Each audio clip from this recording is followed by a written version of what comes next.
우리 한 번 더 인사하겠습니다. 복음이면 가능합니다. 한 번 더 하겠습니다. 복음이면 가능합니다. 네, 항상 삶 속에서 복음의 능력을 경험해 가시기를 주님의 이름으로 축복합니다. 여러분, 우리가 신앙생활을 하다 보면 종종 착각하는 것이 있습니다. 어떤 착각이냐면요, 하나님께서 크고 놀라운 사역에만 관심이 있다라는 착각입니다. 이런 착각을 가지게 되면요, 자꾸 나도 모르게 크고 놀라운 일, 눈에 보이는 일, 사람들이 알아주는 사역에만 관심과 마음을 쏟게 됩니다. 예를 들어서요, 이 단기 선교나 수련회 같은 사역에서는 관심을 갖고 열정을 다합니다. 그런데 내 주변에 힘들어하고 있는 지체와 이웃을 꾸준히 돌아보고 중보해 주는 일, 오늘 우리가 예배 후에 있을 이 척사대와 같이요, 함께 성도 간의 친교를 나누고 공동체가 하나 되는 일에는 별 관심을 갖지 못합니다. 왜냐하면 그것이 단기 선교나 수련회보다 작은 일이라고 생각하기 때문입니다. 별 의미가 없고 가치가 없는 일이라고 생각하기 때문이에요. 오늘 우리가 읽은 이 열왕기하 4장은요, 바로 그런 우리의 착각을 깨트립니다.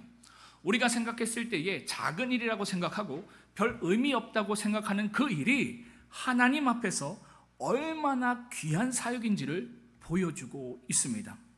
앞서 우리가 살펴본 열왕기하 1장에서 3장까지는요, 이스라엘의 중심부에 있었던 사람들과 관련된 이야기를 다루었습니다. 그죠? 이스라엘의 왕들에 대한 이야기를 다루었잖아요.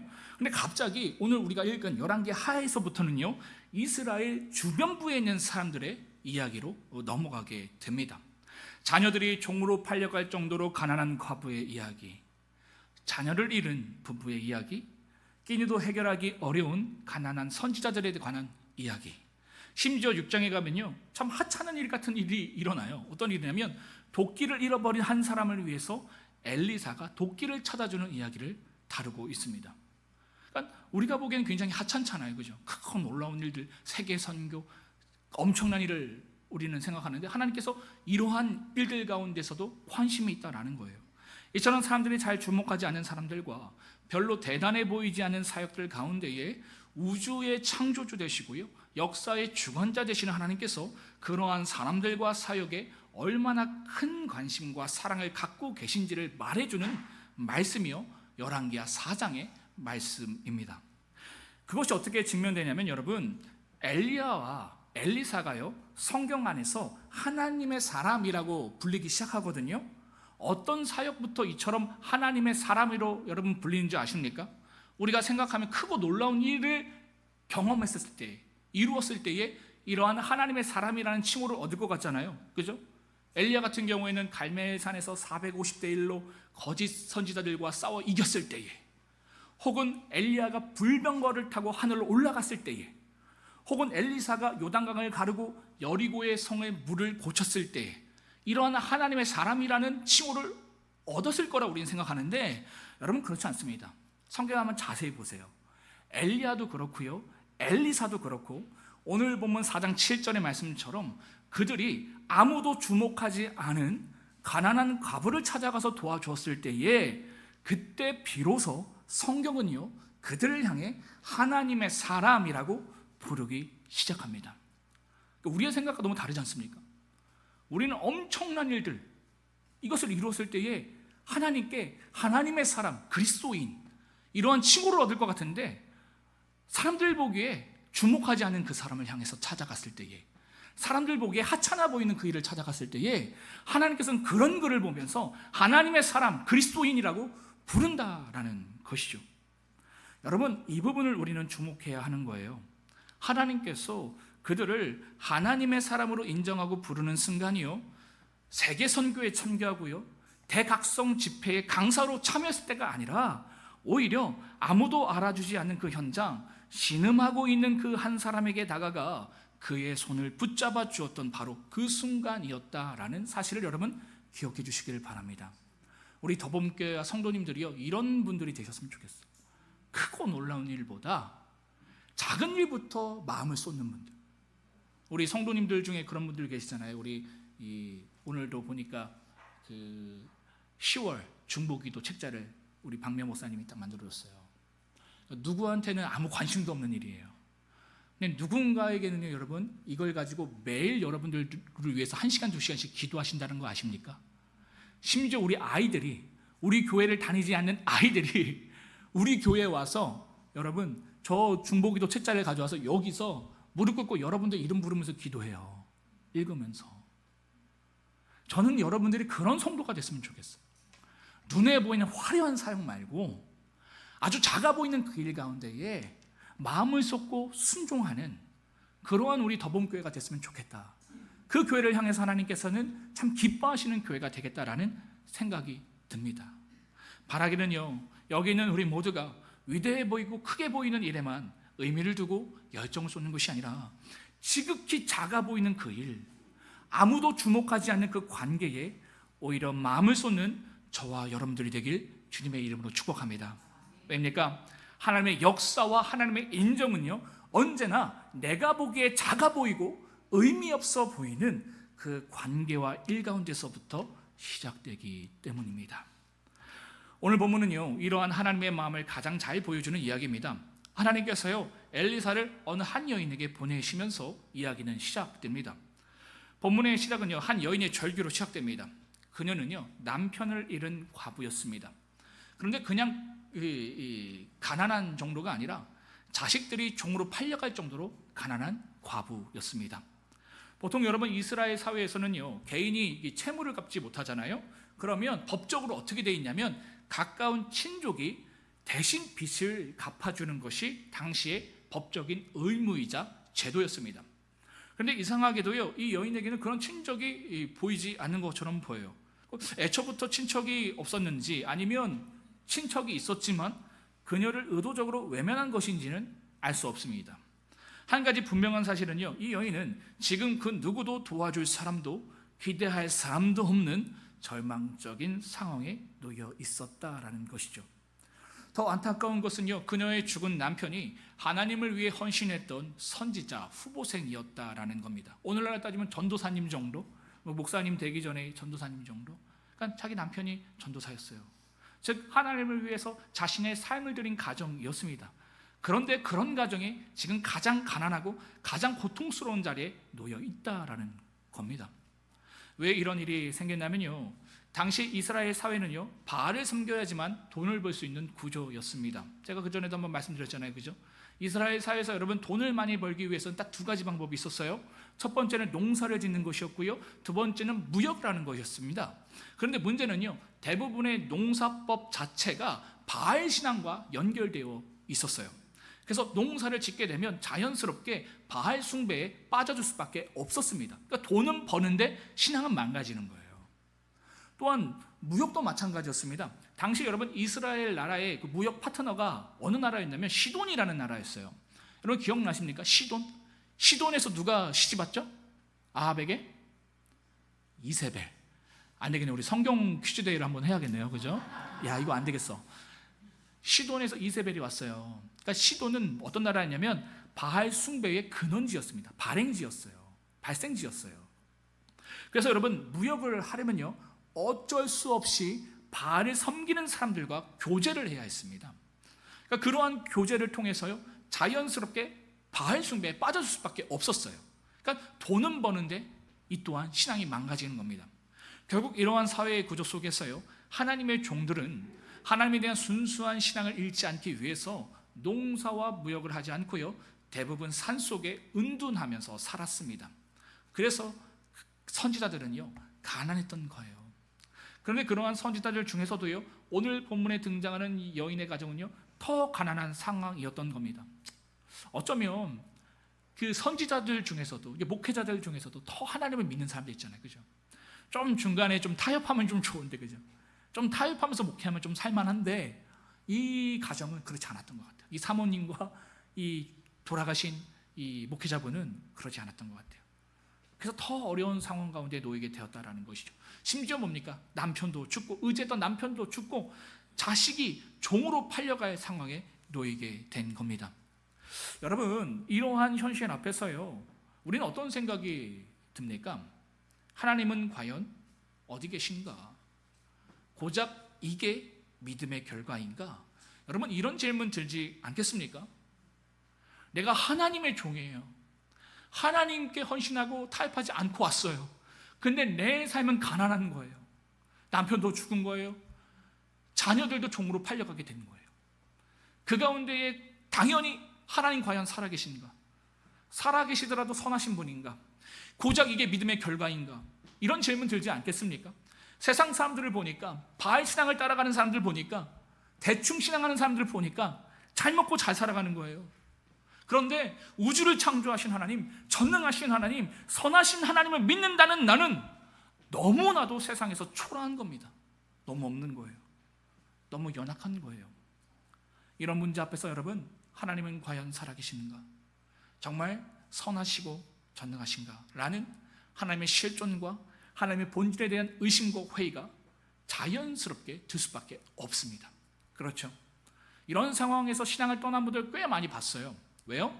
신앙하는 목적과 동기 자체가 내가 잘 되기 위해서 신앙하는 것이기 때문에 이것이 주어지지 않으면 그냥 신앙이 재미없는 거예요. 내가 대학 가기 위해서, 내가 좋은 직장 가기 위해서, 좋은 배우자 만나기 위해서, 내가 내 자녀들 잘 되기 위해서, 그래서 신앙을 열심을 내면 샀거든요. 근데 그게 주어지지 않으니까 신앙에 재미가 없는 겁니다. 그렇죠? 의미가 없는 거예요. 동기가 더 이상 발생되지 않는 거예요. 그래서 교회를 떠나는 이들, 떠날 자신이 없으면 하나님과 멀어지는 이들을 꽤 보게 된다. 보통 다 이런 상황에서는요, 다 이렇게 갑니다. 그런데 놀랍게도 오늘 본문에 등장하는 이 여인은요, 이러한 의심과 절망 속에서도 하나님께 부르짖기 시작했다라는 것이죠. 다 함께 1절을 읽도록 하겠습니다. 시작. 선지자의 제자들의 당신의 종 나의 남편이 이미 죽었는데 당신의 종이 여호와를 경외하는 줄을 당신이 아시는 바나이다. 이제 빚준 사람이 와서 나의 두 아이를 데려가 그의 종을 삼고자 하나이다 하니, 이러한 그녀의 고요 속의 외침, 하나님이 침묵하신 것 같은 그 고요함 가운데에 외치는 이 외침은 마치 하나님에 대한 원망처럼 들리지만 그렇지 않습니다. 하나님에 대한 깊은 신뢰와 믿음이 담긴 외침이었다라는 것이죠. 그녀는요, 여전히 하나님이 살아계시고 자신의 형편을 아신다고 믿었기 때문에 이처럼 하나님께 나아가 부르짖었던 겁니다. 절규했던 거예요. 여러분, 이것을 꼭 기억하시기 바랍니다. 하나님께 나아가 부르짖으면요, 그것은 기도가 됩니다. 뭐라고요? 기도가 된다. 심지어 그것이요, 원망이라도 괜찮습니다. 분노라도 괜찮습니다. 그것을 사람들에게 쏟아내면요, 그것은 원망과 불평이지만 그것을 하나님께 나아가서 쏟아 놓으면요, 그것은 기도가 됩니다. 놀랍지 않습니까? 하나님께 나아가서 그런 기도 해보신 적 있으세요? 하나님 왜 그래요? 하나님 살아계세요. 하나님 도대체 왜 그러시는 거예요? 외쳐본 적 있으십니까? 전 그런 시간이 있었거든요. 나중에는요, 제가 기도도 할 수가 없어서 그냥 앉아 있었어요. 1시간 동안 십자가를 째려보면서. 그리고는 마지막에 제가 외치고 나갔어요. 더 이상 말을 못하겠더라고요. 그렇게 답답함 가운데 제가 있었어요. 근데 여러분, 놀라운 것은요, 제가 1시간 동안에 십자가를 째려보고 외쳤던 그 비명이 있잖아요, 그게 기도가 되더라고요. 기도가 되니까 어떻게 되느냐, 그 가운데 하나님께서 응답하신다는 겁니다.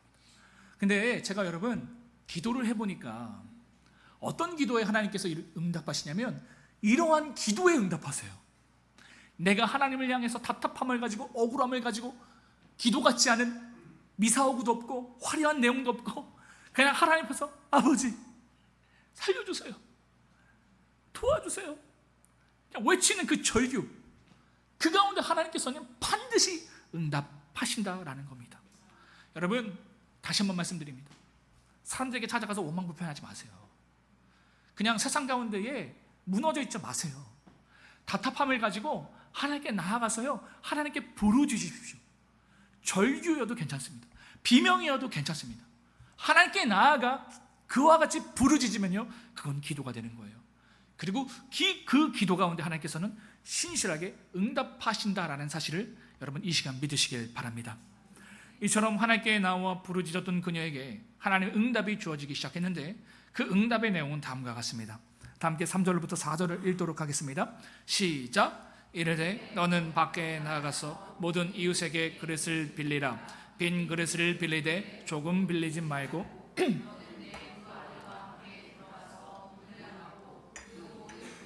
기름을 부어서 차는 대로 옮겨 놓으라 하니라. 아멘. 무엇입니까? 모든 이웃에게 가서 빈 그릇을 빌려오라는 거예요. 그러면 내가 거기다가 기름을 채워서 너가 생활할 수 있도록, 또 빚을 갚을 수 있도록 내가 해주겠다라는 겁니다. 여러분, 얼마나 비상식적이고 번거로운 하나님의 말씀입니까? 하나님께서요, 그냥 누군가를 통해서 돈을 받게 하시면 좋잖아요. 아니면 그녀가 가지고 있는 그릇에 기름이 자동으로 계속적으로 차오르면 되는 거 아닙니까? 그런데 그녀로요, 굳이 이웃 사람들에게 찾아가서 사람들에게 아쉬운 소리를 들어가면서 비상식적인 방법으로 그녀의 필요를 채워주시겠다 하나님께서 말씀하셨다라는 겁니다. 왜 그랬을까요? 믿음에 대한 순종을 원하셨기 때문입니다. 여러분, 우리의 가진 그 믿음은요, 어떻게 나타나는 줄 아십니까? 순종으로 나타나는 거예요. 그러니까 내가 믿음 있다고 스스로 얘기하고 믿는 척해서 믿음 있는 게 아니에요. 그 믿음은 반드시 순종으로 나타납니다. 진짜 믿음은요, 아까 말씀드린 것처럼 지극히 작은 일에 순종했을 때에 그 믿음이 나타나는 거예요. 그러니까 그 사람을 봤을 때에 크고 놀라운 일을 하는 것을 통해서 우리는 믿음이 있다고 착각하면 안 돼요. 지속적으로 아주 작은 일에 헌신하고 순종하는, 이해되지 않을지라도 답답함에도 불구하고 그 가운데 순종할 때에 그게 믿음이 있다라는 것이죠. 그러니까 하나님께서 이걸 보고 싶은 거예요. 그녀가 그러한 극심한 상황 가운데 하나님께 나아가서 부르짖는 것, 믿음 있어 보이잖아요, 그죠? 근데 그 믿음 순종으로 증명하라는 겁니다. 그죠? 내가 이해되지 않는 그 방식, 번거로운 그 일, 사람들이 찾아가서 그릇 주세요, 그릇 주세요 하면 얼마나 번거롭고 창피합니까? 사람들이 그 여인을 향해서 뭐라고 얘기했을까요? 그 여인이 먹을 것 하나도 없는 걸 알면서 그릇만 빌려가는 거예요. 사람들도 그녀를 찾아가지 않기 때문에 손님도 없을 건데 그 그릇을 빌리면 사람들이 얼마나 뭐라고 얘기했겠습니까? 뒤에서 막 꿍시렁 했을 거 아니에요. 그거 싫어서 우리가 교회 안 올 때도 있고, 그거 싫어서 사역 안 할 때가 많잖아요. 근데 하나님 그거 시키시는 거예요. 그녀가 그게 가장 약하니까. 믿음이 거기서 증명되는 거예요. 그래서 이 부분을 하나님께서 말씀하신 겁니다. 너 정말 날 믿니? 날 창조주 하나님 믿니? 그럼 너의 자존심, 너의 생각, 너의 어떤 계획, 너의 기질 다 내려놓고 이 말씀 가운데 순종해 라고 말씀하셨다라는 것이죠. 여러분, 제가 늘 강조드리는 것이지만 하나님의 뜻과 응답은요, 이처럼 내가 도저히 이해할 수 없고 순종하기 어려운 방식으로 대부분 주어집니다. 제가 늘 말씀드렸잖아요. 우리 가운데 뜻이 주어져요. 그게 하나님의 뜻인지 나의 뜻인지 어떻게 구별할 수 있다고요? 순종하기 어려우면 대개 하나님의 뜻일 경우가 많고요, 순종하기 너무 쉬우면 내 뜻일 경우가 많아요. 내 욕망을 반영한 그 뜻이 여러분 얼마나 순종하고 싶습니까? 여러분, 기도하면 돈 번다, 그죠? 선교하면 여러분 부자 된다 하고 싶으시죠? 막 갑자기 막, 그죠? 근데 내 욕망과 맞지 않는 그 하나님 뜻은요, 내가 순종하고 싶지 않아요. 그래서 여러분, 대개 하나님의 뜻은요, 이처럼 순종하기 어려운 방식으로 우리에게 주어집니다. 그러나 그러한 하나님 말씀에요, 나의 뜻과 계획과 상식과 감정을 내려놓고요, 온전히 그 말씀대로 순종했을 때에 우리는 그 하나님의 약속하시고 예비하신 그 축복과 은혜를 삶 속에서 풍성하게 누려갈 수 있습니다. 오늘 본문에 등장하고 있는 여인도 그랬습니다. 도저히 이해할 수 없고요, 순종할 수 없는 하나님의 말씀에 그녀는 자신의 상식과 감정과 기질을 내려놓고 철저히 그 말씀에 순종했습니다. 그러다 다음과 같은 은혜와 축복이 그녀의 삶 가운데 이루어졌는데, 다 함께 5절로부터 6절을 읽도록 하겠습니다. 시작. 여인이 물러가서 그의 두 아들과 함께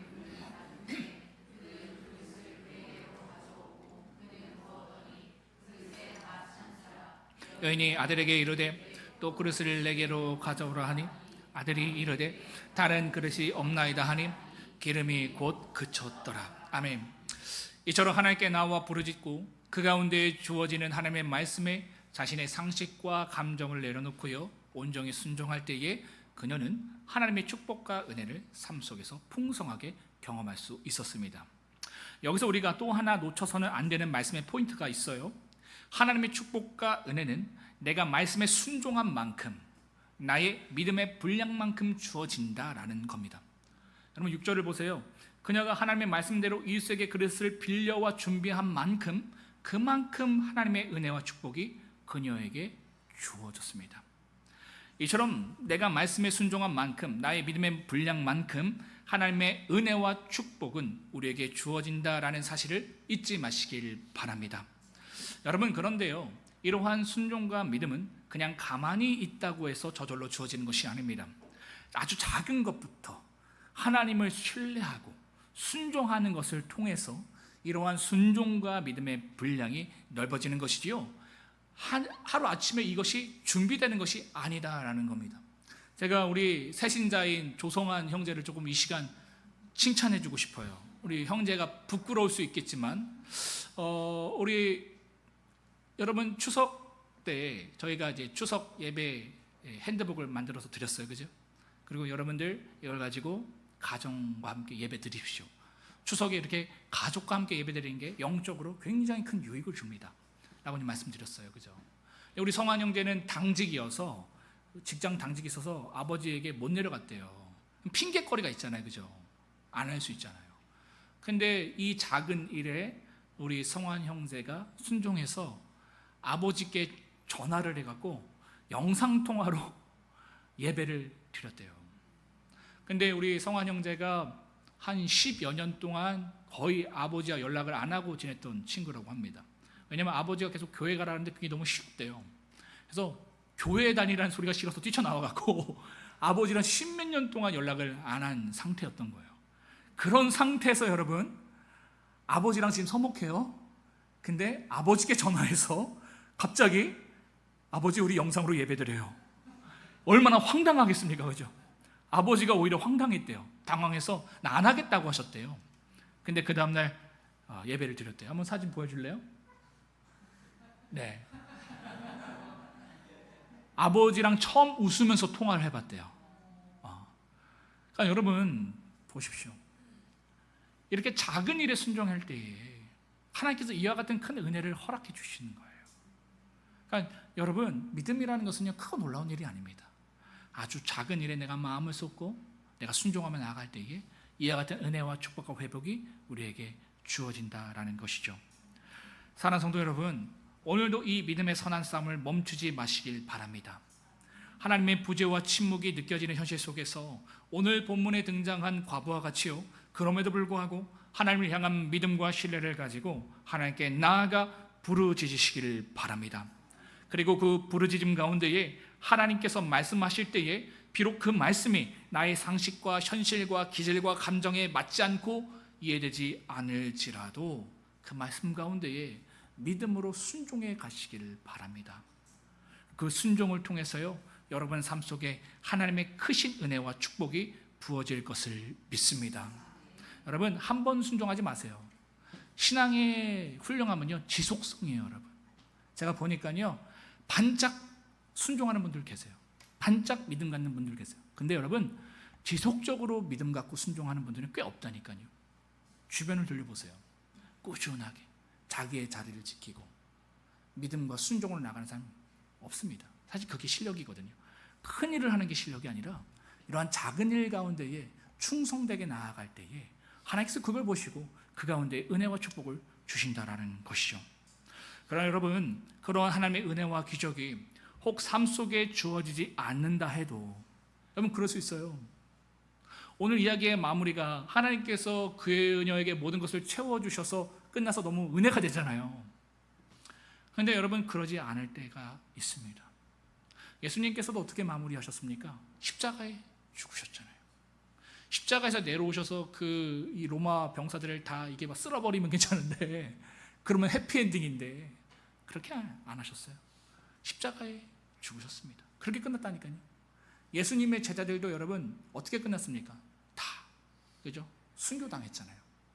이럴 수 있다라는 거예요. 이럴 때에 여러분, 그럼에도 불구하고 주님 한 분만으로 충분한 여러분들이 되시길 주님의 이름으로 축복합니다. 왜냐하면 여러분, 주님은 전부시기 때문입니다. 그분 안에 여러분 영원한 생명이 있기 때문입니다. 영생이 있기 때문입니다. 우리 이덕화 성도님이 아시다시피, 그죠? 교회를 처음 나오셨어요. 그 전에 교회를 아예 다니지 않으셨는데, 근데 이번에 추석에 가셔서 이 가족들한테 뭐 얘기하다가 가족들이 세상은 이렇게 살다가 끝나는 거야 라고 얘기하니까 갑자기 우리 이덕화 성도님이 정색을 하시면서 아니에요, 영생이 있어요 라고 말씀하셨대요. 그러니까 가족분들이 너 이단 다니냐 뭐 이렇게 지금 막 했대요. 영생을 다녀요 뭐 이러니까 너무 감사했어요. 야, 진짜 너무 감사하다. 그래서 교회를 한 번도 다니지 않고 이제 여기서 시작하는데 정색을 하면서 영생이 있어요. 이 고백이 얼마나 멋집니까, 여러분? 여러분, 우리 안에 주님이 주신 영생이 있습니다. 그 영생을요, 자격 없는 우리에게 주시기 위해서요, 십자가에 피 흘려 죽어 주셨습니다. 그것을 믿는 우리는요, 그 영생의 은혜 속에 살고 있어요. 그렇다면 여러분, 그게 정말 사실이라면 뭐가 더 우리에게 필요합니까? 내 안에 영원한 생명이 있는데 그깟 좀 어려운 거, 억울한 거 뭐가 됐습니까? 안 그렇습니까? 영생이 있다니까요. 우주를 창조하신 그 하나님이 나의 아버지시라니까요. 그 하나님께서 나를 사랑하셔서 독생자를 이 땅에 보내셔서 십자가에 참혹해 죽어 주심으로 말미암아 우리를 구원하셨다고요. 뭐가 더 필요하십니까? 뭐가 그렇게 억울하십니까? 여러분, 그게 안 믿어지니까 억울한 거예요. 그게 대수로 보이는 겁니다. 그래서 바울이 이런 고백이 가능한 겁니다. 오직 의인은 믿음으로 말미암아 살리라. 여러분, 우리는요, 기적으로 사는 존재 아닙니다. 세상의 가치로 사는 존재가 아니에요. 세상의 위로로 사는 존재가 아닙니다. 오직 믿음으로 사는 존재임을 여러분 기억하시길 바랍니다. 여러분, 위로가 없어도 괜찮아요. 기적이 없어도 괜찮아요. 세상의 가치가 없어도 괜찮아요. 믿음만 있으면 괜찮아요. 그 믿음으로 영원하신 하나님이 나의 아버지가 되시면 괜찮은 겁니다. 저는요, 여러분들이 오늘 본문에 등장한 여인처럼 하나님께 기도와 순종으로 하나님 주시는 축복과 은혜를 삶 속에서 풍성하게 누려가시길 축복합니다. 정말이에요. 그러나 더 나아가 궁극적으로 우리 더봄교회 성도님들은요, 그리 아니하실지라도, 외양간 송아지 없을지라도, 무화과 나무 열매 없을지라도, 그럼에도 불구하고 주님 한 분만으로 충분한 믿음을 갖는 여러분들이 되길 주님의 이름으로 축복합니다. 오직 믿음으로 사는 그 은혜가 우리 가운데 풍성하게 주어지길 축복합니다.